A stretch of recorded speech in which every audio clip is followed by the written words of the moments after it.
What is your biggest frustration? What is making you so irritated that you're just overwhelmed with it? I've had many conversations recently with ladies, and it seems that there's a movement whereby so many ladies are starting to really grab hold of and walk in their purpose. They are starting to live their dreams. Now, what's happening is as they take these very positive steps to change their life, which in turn changes the life of the people around them, they look around and they're expecting the people in their life to support them, to, I want to say, praise them, to buy their products, to be there for them. But overwhelmingly, what they're finding is that they are not getting that support. I know I started a church many years ago, and I was really expecting a lot of support from people that I knew, people who I had ministered to in the past. However, when it was time to open the doors, I didn't get that support from those people. That's because they weren't the people that were called to me. And when we start something, we have to recognize that sometimes the place we are going, the people who were called to be with us in one phase of life are not necessarily going to be there in the next phase of life. Also, sometimes people do not have the capacity, either emotionally, spiritually, financially, to support you. And so we can't expect the people in our lives to support us all the time. In fact, you need to have a mindset that everything that you need for you to accomplish what you're doing is going to flow into your life. That may come from some people who you already know, and it may come from total strangers that God has already ordained to walk in your life and be with you during this phase that you are in, regardless of whether it's the people you know that you expected to be there or the new people. You're going to have what you need. So continue to love on all of the people in your life, regardless of whether they can be there for you in this moment or not. Now, one key in this whole thing is that when you spend a lot of time thinking and focusing on what others should be doing, you are not focusing on what you need to be doing for yourself because you're looking outward. See, I want you to begin to look inward. I would like to see you fall in love with yourself. You see, when you are in love, what do? You think about that person. You become a giver, even when you're not necessarily a giver. When you fall in love, you start giving, and you start uh, you wake up and you're thinking about that person. Well, after God and Jesus, I want you waking up thinking about what you can do to care for yourself. I want you to fall in love with you. And that way, regardless of if other people support you, other people validate you, you are ready and willing to move on, to do what you are called to do. You see, when you love yourself, you give yourself permission to be who you are. You give yourself permission to be you. There are some things that as I grow, I am recognizing about myself. And that doesn't mean that they are all bad. They are just part of my makeup. And when I see those things operating, I reflect on them, and I ask, is this something that I need to change? Is this something that I need to work on? Or is this just a part of me that is just uniquely me? Sometimes you'll say, I want to grow from there. Sometimes you'll say, that's just part of who I am. And so I want to end on this whole talk about permission. When you love yourself, you give yourself permission. And there's four things, four actions that I want to leave you with that you should give yourself permission to do. Number one, I want you to practice self-care. I want you to put yourself first. And that's okay even for moms.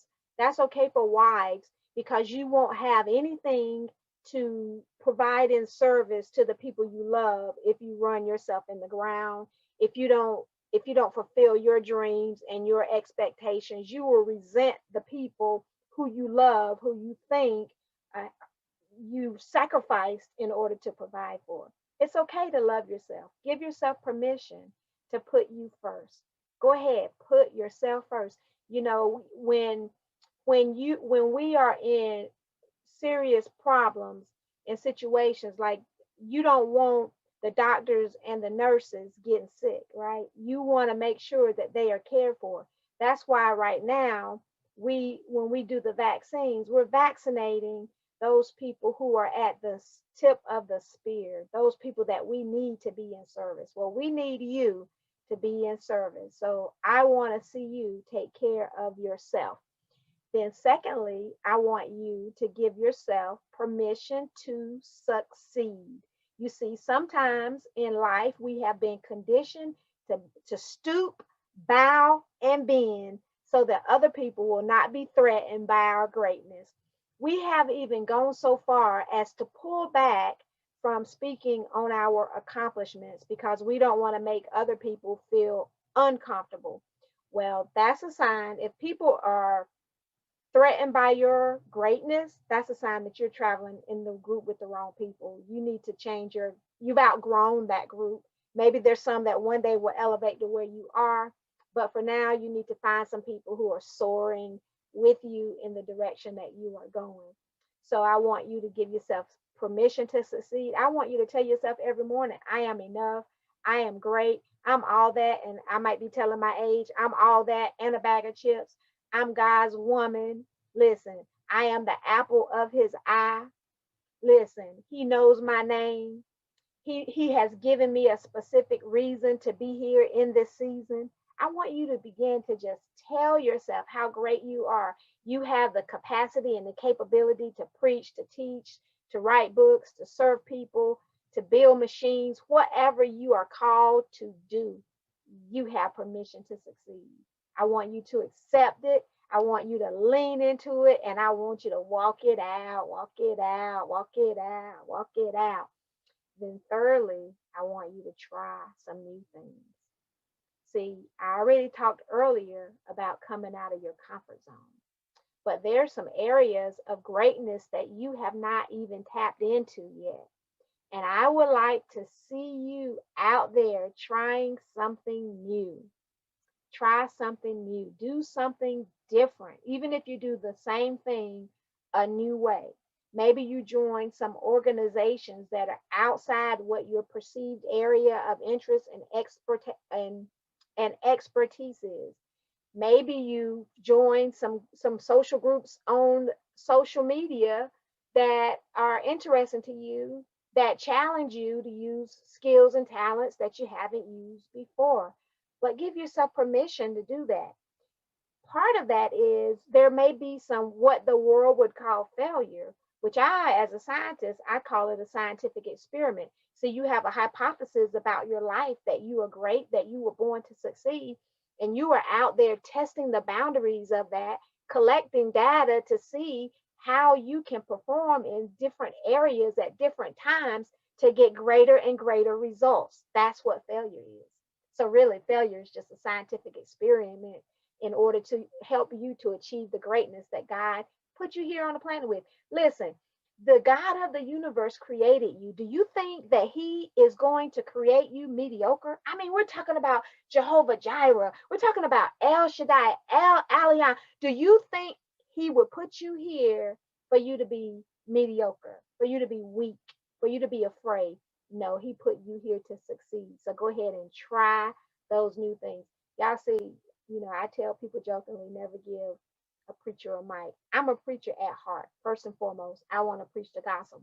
God said, number 4, I want you to give yourself permission to chase your dreams. Go running hard after your dreams. The thing about dreams is they're the secrets of your heart. They are those things that you wake up in the middle of the night thinking about. When you're sitting at a traffic light and you go off into a daydream, pay attention to the areas where you exalt yourself in great ways. See, some would tell you, exalt yourself. You shouldn't exalt yourself. Well, listen, you got to read the whole Bible, and God gave us his glory.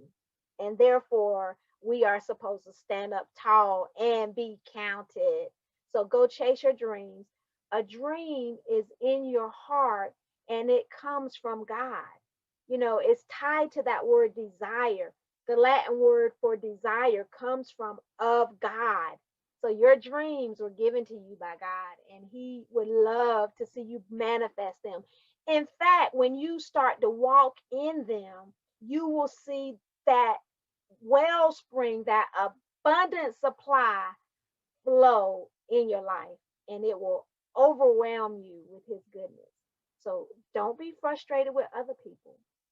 Just focus on falling in love with you and doing those four things that are going to take you over the top and over the top and over the top. Well, I hope that this was a blessing to you. Lord, I pray for everyone who hears this, that they would take hold, that they would move, that they would grow, that they would live the best life that you